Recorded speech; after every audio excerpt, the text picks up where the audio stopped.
తెలంగాణలో shy party వాళ్ళు సర్కారు వచ్చినప్పటి సంది అంటే దగ్గర 2 ఏళ్ల సంది నడుస్తుంది ఫోన్ ట్యాపింగ్ కిరికిరి. పాత సర్కారు వాళ్ళు ఉన్నప్పుడు మా ముచ్చట్లన్నీ సాటుగా ఇన్నరు అని చాలా మంది గరమయ్యారు. దాని మీద పెద్ద కార్వాయే నడుస్తుంది. ఒడవని ముచ్చట లెక్క ఇప్పటికీ ఇంకా కొసెలుతలేదు. ఇగో ఇట్లనే మళ్ళోసారి మాజీ మంత్రి హరీష్ రావు సార్ను పిలిచిర్రట. మరిగా ఏమేం మాట్లాడిర్రో ఒకసారి చూసేద్దాం పారి. ఫోన్ ట్యాపింగ్ కేసులో మాట్లాడేది ఉన్నది, పొద్దుగాలనే రావాలి అని సిట్ ఆఫీసర్లు సిట్టుగా పిలిచేటాలకు మాజీ మంత్రి హరీష్ రావు సారు మంగళవారం జూబ్లీ హిల్స్ పోలీస్ స్టేషన్ కు పోయిండు. ఇక ఆఫీసర్ల ముంగటికి పోయే ముందే కారు పార్టీ ఆఫీసులో జరసేపు అంతా ఊకొని మాట్లాడుకుండ్రు. ఏమైతుందో ఎట్లయితుందో అని కార్యకర్తలు కారు పార్టీ లీడర్లు కూడా పార్టీ ఆఫీసుకు గట్టిగానే పోయినరు. కిక్కిరిసింది గులాబీ పార్టీ కార్యాలయం. ఇక అట్లనే కార్యకర్తలంతా సిట్ ఆఫీస్ కాడికి కూడా వస్తారేమోనని ముందుగానే 300 మంది పోలీసులతో బందోబస్తు పెట్టిండ్రు. అయితే ఎంతమంది పోయినా సరే హరీష్ రావు సార్ను ఒక్కనే లోపలికి ఇడిచిపెట్టిండ్రు పోలీసు వాళ్ళు. అట్లా ఇక పొద్దుగాటి సంది పొద్దుమీకి చీకటి అయ్యేదాకా ప్రశ్నలు జవాబులు గట్టిగానే అడిగినట్టుండ్రు. అంత ఒడిసినాక బయటికి వచ్చిన మాజీ మంత్రి ఏమన్నాడంటే, నువ్వు సిట్టు లట్టు పొట్టు ఎన్నన్నా వేసుకో, ఏమన్నా చేసుకో, మాకు న్యాయస్థానాల మీద గౌరవం ఉంది. నువ్వు ఎక్కడికి పిలిచినా వస్తా, ఎన్నిసార్లు పిలిచినా వస్తా, నిజాయితీగా సమాధానాలు చెప్తాం. మేము భయపడం. చట్టం మీద మాకు గౌరవం ఉంది. నీ చిల్లర రాజకీయాల మీదనే మాకు అసహ్యం ఉంది. ఇంకో దిక్కు తప్పే చేయనప్పుడు భయం ఏంటికి అంటుండ్రు షై పార్టీ వాళ్ళు. బరాబర్ ఉండాలే కదా అన్నట్టు మాట్లాడుతుండ్రు. చట్టం దాని పని తను చేసుకుంటుంది. వారు ప్రభుత్వంలో 10 సంవత్సరాలు మేమే రాజులం, మేమే మంత్రులం, మాకెవరు ఎదురు లేరని చేసి పాపాలు చేసి కమిషన్ల మీద కకృతిపడి ఇష్టానుసారంగా ఈ రాష్ట్రాన్ని దోసుకొని లూటీ చేస్తే ఒక్కొక్కటి బయటకు వస్తుంటే ఏం చెప్పలేని పరిస్థితి లోపల మా ప్రభుత్వం మీద మా ముఖ్యమంత్రి మీద బురద జల్లుతుంది. కాబట్టి తప్ప ఎక్కడ కూడా వాళ్ళకి అవకాశం లేదు. అటు పువ్వు పార్టీ లీడర్లు సుతా ఫోన్ ట్యాపింగ్ మీద కార్వాయి గట్టిగా చేయాలి, బాధితులకు న్యాయం చేయాలి అన్నట్టు మాట్లాడుతుండ్రు. పిన్ పాయింటెడ్ గా సతాయించేటువంటి పద్ధతి కాకుండా నిజాయితీగా ఎంక్వైరీ చేసి దోషులు ఎవరు, ఆనాడు ఈ ఫోన్ ట్యాపింగ్ కారకులు ఎవరు, ఎన్ని ఫోన్లు చేయబడ్డాయి, ఎందుకు చేయబడ్డాయి, మనుషుల స్వేచ్ఛకు ఎందుకు భంగం కలిగించబడ్డది, హక్కులు ఎట్లా హరణమైనవి, అవన్నిటి మీద పెడితే సమగ్రమైన విచారణ జరగాల్సిందే. చట్టం దృష్టిలో అందరూ సమానమని, చట్టంతో పెరగాటమైన ప్రయత్నం చేయదని, ప్రజల హక్కుల్ని కాల్దాచే ప్రయత్నం ఎవరు చేసినా కూడా వారికి గదిపడుతుంది మెసేజ్ చేయాల్సిన ప్రయత్నం. మొత్తానికైతే మళ్ళోసారి ఫోన్ ట్యాపింగ్ కుంపటి గట్టిగానే రగులుతాంది. ఇప్పటికే ట్యాపింగ్ అనుకుంటా పల్లెల పొంటుండే జనాలకు కూడా ఫోన్ ట్యాపింగ్ అంటే ఏంటిదో సమజయింది. దగ్గర 2 ఏళ్లకు వచ్చే కేసు నడవబట్టి మరిగా ఈసారన్న కొసెల్లుతుందో లేదో చూడాలి అనుకుంటారు ఇప్పుడు అందరూ.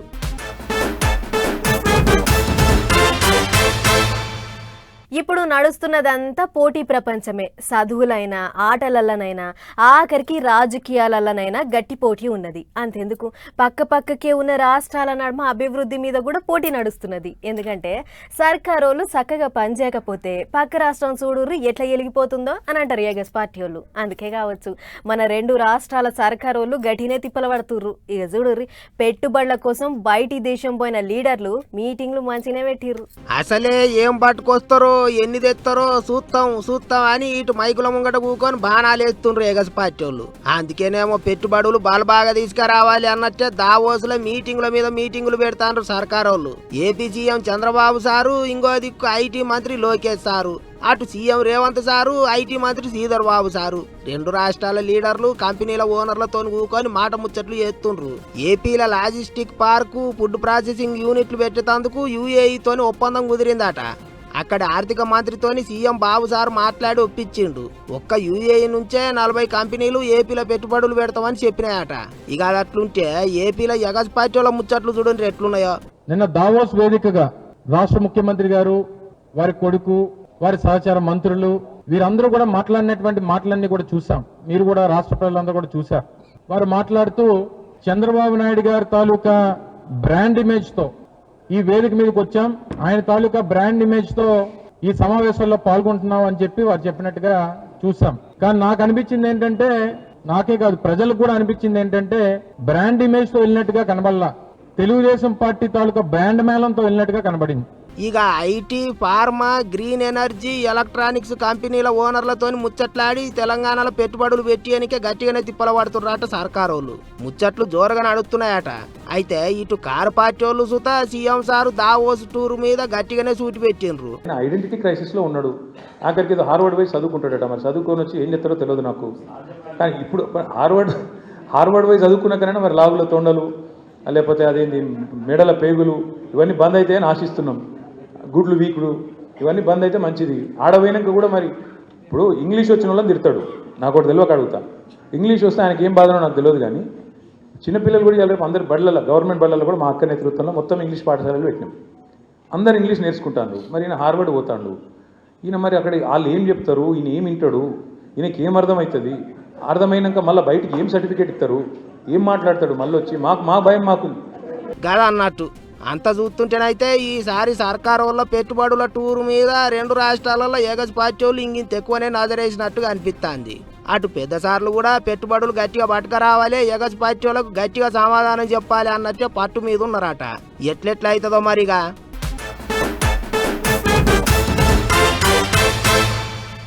ఈ 2026ల పెద్ద ఎలక్షన్ల జాతరనే ఉన్నది. మన దిక్కు మున్సిపాలిటీ ఎలక్షన్లే ఉన్నాయి, కానీ అటు 5 రాష్ట్రాలల్లా అసెంబ్లీ ఎన్నికలు రాబోతున్నాయి. పార్టీల నడుమ లడాయి మస్తు జోరుగా నడవబోతున్నది. ఇప్పటికే సై అంటే సై అనుకుంటుర్రు లీడర్లు. ఇక ఇసొంటి యాళ్లనే పువ్వు పార్టీ వాళ్ళు కొత్త నాయకుడిని రంగంలోకి దింపిర్రు, పగ్గాలు చేతికప్ప చెప్పిర్రు. మరిగా ఆ సార్ ముచ్చటేంటిదో పూరాగా చూద్దాం పారు. ఆగో పువ్వు పార్టీకి దళపతి మారిండు. కొత్త దళపతి నితిన్ నబీన్ అధ్యక్షుని సీట్లకు ఊకున్నాడు. ఢిల్లీలో ఉన్న కాషాయ పార్టీ పెద్ద ఆఫీసులో సారును కుర్చీలో కూర్చోబెట్టే కార్యం గట్టిగానే చేసిండ్రు. ప్రధానమంత్రి మోదీ సారుతోని కలిపి పువ్వు పార్టీ పెద్ద లీడర్లంతా పోయిండ్రు. ఇక ఇప్పటి సంది ఎంత పెద్ద లీడర్ అయినా సరే అధ్యక్షుడు నితిన్ నబీన్ చెప్పినట్టే వినాలే. తనకు కూడా ఆయననే బాసు అన్నట్టు మాట్లాడిండు మోదీ సారు. माननीय नितिन नवीन जी हम सभी के अध्यक्ष हैं और उनका दायित्व सिर्फ भाजपा को भी संभालना इतना नहीं है, एनडीए के सब साथियों के बीच भी उन्होंने तालमेल का बहुत बड़ा दायित्व भी देखना होता है. అదట్లుంటే 45 ఏళ్లకే పువ్వు పార్టీకి అధ్యక్షుడు అయ్యిండు నితిన్ నబీన్. పువ్వు పార్టీ చరిత్రలో గింత చిన్న ఈడుల పార్టీకి అధ్యక్షుడైన మనిషి లేడట.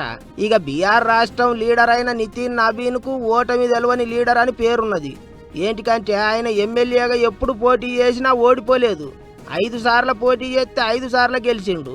అయితే అంత మంచిగానే ఉన్నది, కానీ అసలు కథ ఇప్పుడే చాలైంది అంటున్నారు ఇంకింతమంది. ఏంటికంటే వచ్చే 3-4 నెలలనే దేశంలో 5 రాష్ట్రాల అసెంబ్లీ ఎన్నికలు రాబోతున్నాయి. దాంట్లో పువ్వు పార్టీకి కొరకరాని కొయ్య లెక్క ఉన్న పశ్చిమ బెంగాల్, తమిళనాడు, కేరళ వంటి రాష్ట్రాలలో ఎన్నికలున్నాయి. అట్లనే అస్సాము, పాండిచ్చేరిలో కూడా ఎలక్షన్లు ఉన్నాయి. ఇటువంటి టైంలో నితిన్ నబీన్ ను పార్టీ జాతీయ అధ్యక్షుని సీట్లే కూర్చోబెట్టిండ్రు. చిన్న వయసులో పార్టీ పగ్గాలు పట్టిండని చెప్తున్నారు, కానీ మరిగా ఆయన ఎట్టెట్ల ముంగటికి నడిపిస్తాడో ఏం చేస్తాడోనని మాట్లాడుకుంటారు ఇప్పుడు చాలా మంది.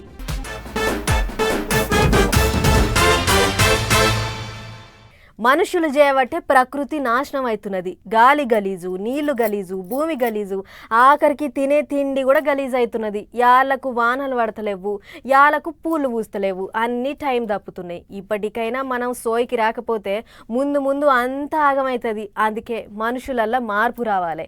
అందరికీ అన్నం పెట్టే నేల తల్లిని కాపాడుకోవాలి అని ఓ గొప్ప ప్రయత్నం మొదలైంది. చూడురు ఏంటిదో అది. ప్రకృతిని, నేల తల్లిని కాపాడుకుంటేనే మనుషులకు మనుగడ ఉన్నది. లేకపోతే ఇక అంతా ఆగమే అవుతుంది. నెరి ఎట్లా పడితే అట్లా ఎరువులు వాడుకుంటా భూమిలో సారం లేకుండా చేస్తుండ్రు. ఆగో దాన్ని తక్క చేయాలి. భూతల్లిని కాపాడుకోవాలి అని రైతన్నలతోని కలిసి సుఫల యాత్ర చాలు చేసిండ్రు శ్రీ శ్రీ శ్రీ త్రిదండి చిన్న శ్రీమన్నారాయణ రామానుజీయర్ స్వామీజీ. లోకం మీద మనుషులు తప్ప ప్రకృతిని పాడు చేస్తున్న మరో జీవి లేదట. ఆశకు పోయి 1 పంట 2 పంటలు పండే భూమిలో ఎక్కతక్క ఎరువులు చల్లి 4-5 పంటలు పండిస్తాండ్రు. బంగారు గుడ్లు పెట్టే బాతును చంపేస్తుండ్రు. అట్లా చేయొద్దు, మనుషులు మారాలి అన్నట్టు బోధ చేసిండు స్వామి. బంగారు గుడ్లను ఇస్తోంది కదా అని దానిని పొట్ట కోస్తే మొదటికే మోసం వచ్చినట్లుగా, పంటలు ఇస్తోంది కదా అని 2, 3, 4 పంటలు పండించేస్తుంటే పర్యవసానం మనకి త్రాగడానికి నీటిని కూడా ఇవ్వలేని దశకి భూమి చేరిపోవడం ఇది తగదు. అత్యాశకు పోయి మనుషులు నేల తల్లిని సారం లేకుండా చేస్తుండ్రు. ఆ పద్ధతి మారాలి అన్నారు స్వామీజీ. అత్యాశ అనేది చాలా ప్రమాదకరం. మనకి కావలసిన వాటిని ఇవ్వగలిగే శక్తి మన భూమాతకి ఉంది. మనని పోషించగలిగేటటువంటి సామర్థ్యం ఆ తల్లికి ఉంది. కానీ దాన్ని మనం మన ఆలోచనల ప్రభావం చేత పాడు చేసుకుంటున్నాము. ఇక ఖమ్మం జిల్లా నేలకొండపల్లిలున్న సిద్ధార్థ యోగ విద్యాలయం నుంచి చాలా ఇంటికి సుఫల యాత్ర. ఈ యాత్రతోని నేల తల్లిని కాపాడుకోవాలని రైతన్నలకు అన్ని తీర్ల సమజయ్యేటట్టు చెప్తారట. పంట పండుతాంది కదా అని ఎక్కతక్క ఎరువులు చల్లి 4-5 పంటలు పండిస్తే రేపు మొత్తానికే ఒక్క పంట కూడా పండకుండా తయారైతుంది భూమి అని అర్థమయ్యేటట్టు చెప్తారట. ఆశకు పోయి ప్రకృతిని నాశనం చేయొద్దని పాఠాలు చెప్తారట. భూమిలో పురుగుల మందులు ఎక్కువ చల్లుడు, దాంట్లో పండిన పంటలు మనం తినుడు, ఇటువంటి వాటితోనే క్యాన్సర్ అటువంటి రోగాలు ఎక్కువైనాయట. అందుకే అందరికీ అన్నం పెట్టి ఆ భూతల్లిని కాపాడుకోవాల్సిందే. స్వామి చెప్పినట్టు ప్రతి ఒక్కళ్ళల్లో మార్పు రావాల్సిందే.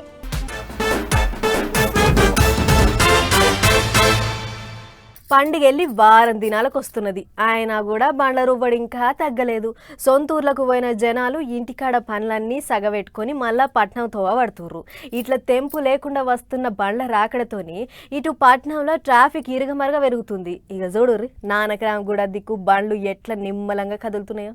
ఓ నీ ట్రాఫిక్ సల్లగుండా పండగకు ఇంటికి పోయేటప్పుడు కూడా ఇంతగానం జామ్ కాలేదు కదా. అగ చూడుర్రి నానక్రామ్ కూడా దిక్కు ఎంత రువ్వడిగా కదులుతున్నాయో బండ్లు. నత్తకు కూడా నడకలు నేర్పించే అంత స్పీడ్ గా పోతున్నాయి. అయితే ఇంట్లో పండుగకు ఊర్లకు పోయి పట్నం వస్తున్నోళ్ళు కొందరైతే తాతీలు ఒడిచి కొలువులకు పోతున్నోళ్ళు ఇంకొందరు. అట్లా ఇక ఏపీకించి వచ్చేటోళ్ళు కుక్కట్పల్లి, మాదాపూర్, లింగంపల్లి, బిహెచ్ఎల్ అసొంటి తావలకు పోతుంటే వచ్చినోళ్ళంతా కొలువులకు పోవాలని రోడ్డెక్కిర్రు. దీంతోని బంపర్ టు బంపర్ బండ్లు నడుపుకుంటా రెండో గేరెయ్యకుండా చెమట తీసిర్రు డ్రైవర్ అన్నలు. అయితే పండుగ తాతీలు ఒడిచి సోమవారం సంధి బళ్ళు, కాలేజీలు, ఆఫీసులు అన్ని మళ్ళా కొలాయించుకున్నాయి. ఆయన కూడా ఇంతింత ట్రాఫిక్ జామ్ అవ్వకుండా పబ్లిక్ కు మస్తు తిప్పలయ్యింది. జర్ర బండ్ల రువడి చూసన్నా వేరే తోవలు చూపిస్తే ఇంత రద్దీ కాకపోవు కదా. ఈ అధికారులకు కొద్దిగానన్నా ముందు చూపు ఉండొద్దా?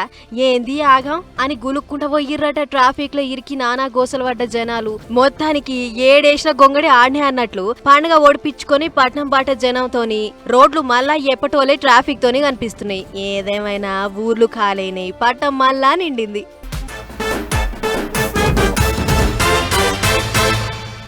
బట్ ఆ సీన్స్ నడిమిట్లా ఇప్పుడు ఒక చిన్న బ్రేక్ తీసుకుందాం.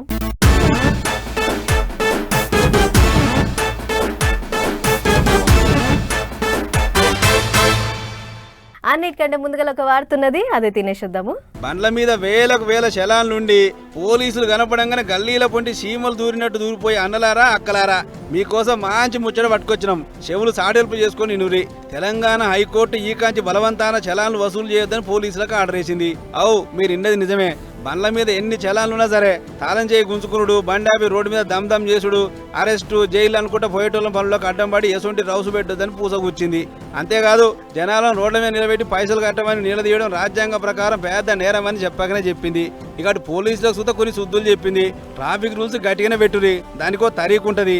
ఆ తరీకమ్మటే మీ డ్యూటీ మీరు చేసుకోరు కానీ అర్జెంట్ పని మీద బోతులను ఆపి చలాన్ కట్టమని బండి పక్కకు పెట్టమనడు. బండ్ల తాళాలు అసలు గుంజుకోవద్దని చెప్పింది. సరే అంత బాగానే ఉంది కానీ కోర్టు సార్లు చెప్పినంత మాత్రాన మన పోలీసులు వాటిస్తారా అని అంటే చూడాలి. మరిగా రోడ్ల మీదకి వచ్చినంటే చాలు తాళాలు గుంజుకునుడు, బండికి పక్క పెట్టి చూడు సార్కాడి పోనుడు, అబ్బో ఇటువంటి కథలు మస్తుగా చూస్తుంటాం. ఇప్పుడు సుతక అంతే. అసలు కోర్టు సార్ల ఆర్డర్లు వీళ్ళు 100% అమలు చేసినప్పుడే దానికి అసలు అర్థం, లేకుంటే అది ఉత్తమ ముచ్చటే అని అనుకుంటారు ఈ ముచ్చట చూసిన జనాలు. మరి ఇక కోర్టు అయితే కుల్లా చెప్పింది. ఇక ఇప్పటికన్నా చలాన్ల పేరుతో రౌసు పెట్టుడు బంద్ చేస్తారో లేదో చూడాలి.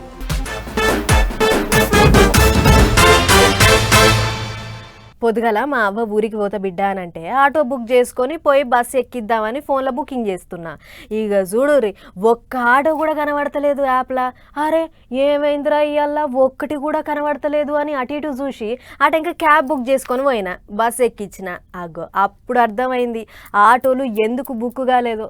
గల్లీలో పొంటి పిపి అనుకుంటా దన్న తిరిగే ఆటోలు ఎక్కడెక్కడనే అయిపోయినాయి. పట్నంలో ఆటో డ్రైవర్ అన్నలు ధర్నా చేస్తున్నారు. దినమంతా బండి తోలినా సరే పడతలేవు. గ్యాస్ బోను ఆడికాడికి అవుతుంది. బతుకుడు చాలా కష్టం అవుతుందని చెప్పి బండ్లు ఆపేసారు. అయితే తెలంగాణ మళ్ళీ సర్కారు అధికారంలో రాకముందు ఆటో డ్రైవర్ అన్నలకు ఏడాదికి 12,000 ఇస్తామన్నారు. అది వెంటనే అమలు చేయాలి. అట్టనే కిలోమీటర్ కు 20 రూపాయలు లెక్కన కట్టేయాలి. మినిమం ఛార్జ్ మీద 50 రూపాయలు పెంచాలని గిట్లా చాలా రకాల డిమాండ్లు ముంగటేసుకుని ఆటోలు బంద్ పెట్టిరు.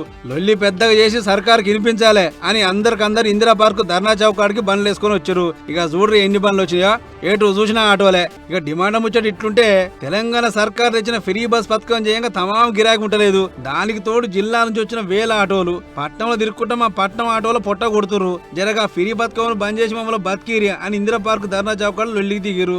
ఈ ధర్నా అసలు ఉద్దేశం ఏంటంటే రేవంత్ రెడ్డి ఎలక్షన్ తర్వాత కంపల్సరీ 12,000 ప్రతి ఆటోకి ఇద్దాం. ₹1 కూడా ఇవ్వలే. 30 రూపీస్ లీటర్ పెట్రోల్ రేట్ ఉంది. ఆ రోడ్ నుంచి ఈ రోజు వరకు, ఈ రోజు 110 అయింది, ఈ రోజు వరకు ₹1 కూడా పెరిగలేదు. కంపల్సరీ డిస్ట్రిక్ట్స్ ఆటోకి బ్యాన్ చేయాలి. అయినా కూడా ఆడాడ కొన్ని ఆటోలు ప్రయాణికులను ఎక్కించుకొని ట్రిప్పులు కొట్టినాయి. ఉప్పరపల్లి దిక్కుకి ఆటోలు ప్రయాణికులను ఎక్కించుకొని పోతుంటే ధర్నా చేస్తున్న వాళ్ళు అడ్డం తిరిగిరు. మేమంతా ఇక్కడ ధర్నా చేస్తుంటే మీరేమో మంచిగా గిరాకీ చేసుకుంటారా, ఇది మా ఒక్కరి కోసం అనుకుంటారా అని చెప్పి ఎక్కిన వాళ్ళని అందరు దించేసి ఖాళీ ఆటోలను పంపించారు. ఈ ఓలా ఊబర్ వాళ్ళు మినిమం మెసేజ్ ఏమని పెడుతున్నారు, నెలకు ఆటో 60,000 సంపాదిస్తుంటారు. 60,000 ఎట్లా సంపాదిస్తాం మేము? రోజు 1,500 చేస్తలేం మేము. 1,500 పొద్దున 8 గంటలకు వెళ్తే నైట్ 12 గంటల దాకా 1,500 సంపాదిస్తలేదు. దాంట్లో గ్యాస్ ఖర్చు 500 పోతుంది. మా బండి మెయింటెనెన్స్ ఏంది, మా ఖర్చు ఏంది, మాకు అదంతా ఆలోచన ఉండదా? ప్రతి దానికి అన్నిట్లకు పెంచుతున్నారు. మా దానికి ఏం పెంచుతున్నారు? మేము కష్టం చేస్తలేమా? మాకు కూడా ఫ్యామిలీ ఉన్నారు. డాబ్నా ఉండి కూడా పోలీసు వాళ్ళు చాలా కొడుతున్నారు. అదన్నట్లు పేరుకే ఆటో డ్రైవర్లు నెలకు 60-70 సంపాదిస్తారని పుకారు పుట్టిస్తారు. కానీ గంతగానం నిజంగానే సంపాదిస్తే ఇట్లా బండ్లు ఆపుకొని రోడ్డు మీదకి ఎందుకు ఎక్కుదాం అని గరం అవుతారు అన్నలు. అంతేకాదు ఇప్పటికన్నా సర్కారు అమలు పట్టించుకోవాలి. ఆయనలా ఇస్తామన్న 12,000 రూపాయలు ఇవ్వాలి. అట్లనే జిల్లాల నుంచి వచ్చి ఇక్కడ తిరుగుతున్న ఆటోలను వెంటనే బంద్ చేయాలి, లేకుంటే లొల్లి మరింత పెద్దగా చేస్తామని హెచ్చరించారు. దీంతో అటు పోలీసులు కూడా రంగంలో దిగి ఎక్కడే లొల్లి పంచాయతీలు కాకుండా బందోబస్తు పెట్టారు. మరి ఆటో డ్రైవర్ అన్నలు ఎత్తుకుని ఈ లొల్లి మీద సర్కారు ఏం నిర్ణయం తీసుకుంటుందో ఏమో చూడాలి. గానీ ఆటోలు బంద్ చేయంగా ఆర్టీసీ బస్సులు అయితే కిక్కిరిచి నడిచినాయి.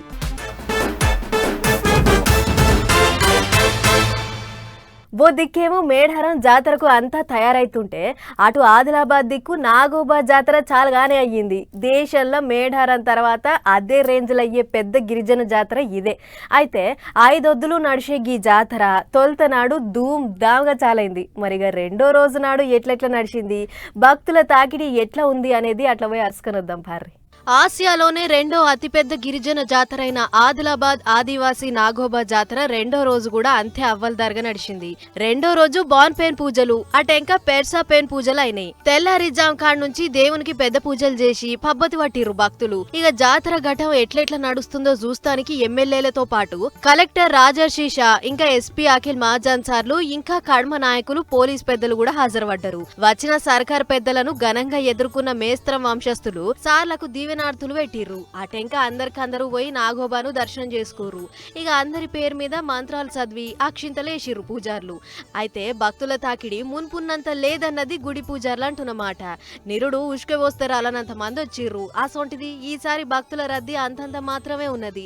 జాతర ఓడ్చేటోరకు ఏమన్నా పెరుగుతుందో లేదో చూడాలి అని మాట్లాడుకొచ్చిర్రు. పూజలు జరిగేటి బాన్ దేవత పూజలు, మళ్ళా పెర్సాపేన్ పూజ ఉంటది ఈ రోజు. నెక్స్ట్ వేరే రోజు దర్బార్ ఉంటది. దర్బార్ అయిన తర్వాత మండగాజ్లింగ్ అండ్ బేతాల్ పూజ 4-5 గంటలు పడుతుంది భక్తులకు. అయినా భక్తులు ఈసారి కొద్దిగా తక్కువ ఉన్నారు. గదన్నట్లు నాగోబా జాతరకు సుట్టుపట్టున్న కర్ణాటక, మహారాష్ట్ర, ఛత్తీస్గఢ్, ఒడిశా అసొంటి రాష్ట్రాలకెంచి బొచ్చెడు మంది భక్తులు వచ్చిర్రు. అసొంటిది ఈసారి అంతగానం లేరంటే మేడారం ఎఫెక్ట్ పడుండొచ్చు అన్నట్లు అనుమానబోతుర్రు. ఏదేమైనా మంగళవారం నాడైతే పెర్సపెన్, బాన్ పెన్ పూజలు ఒడిచినాయి. అటెంక రోజు దర్బారు, తెల్లారి బేతాల్ పూజ, ఇక ఆఖరికి మండగాజాలింగ్ పూజలతోని జాతర ఒడుస్తుంది. మొత్తం 5 ఒద్దులు నడిచే ఈ సాంప్రదాయ జాతరల ఆదివాసీ గిరిజనులు పాటించే ప్రతి ఆచార వ్యవహారం అంతా కళ్ళు తిప్పుకోకుండా ఉంటది. అసలు సాంప్రదాయాలంటే గిరిజనులు, పద్ధతులు అంటే ఆదివాసులు. వాళ్ళు ఎసొంటి కార్యం చేసినా పెద్ద ఇచ్చంత్రమే అని అనుకుంటారు ఈ ముచ్చట చూసిన జనాలు.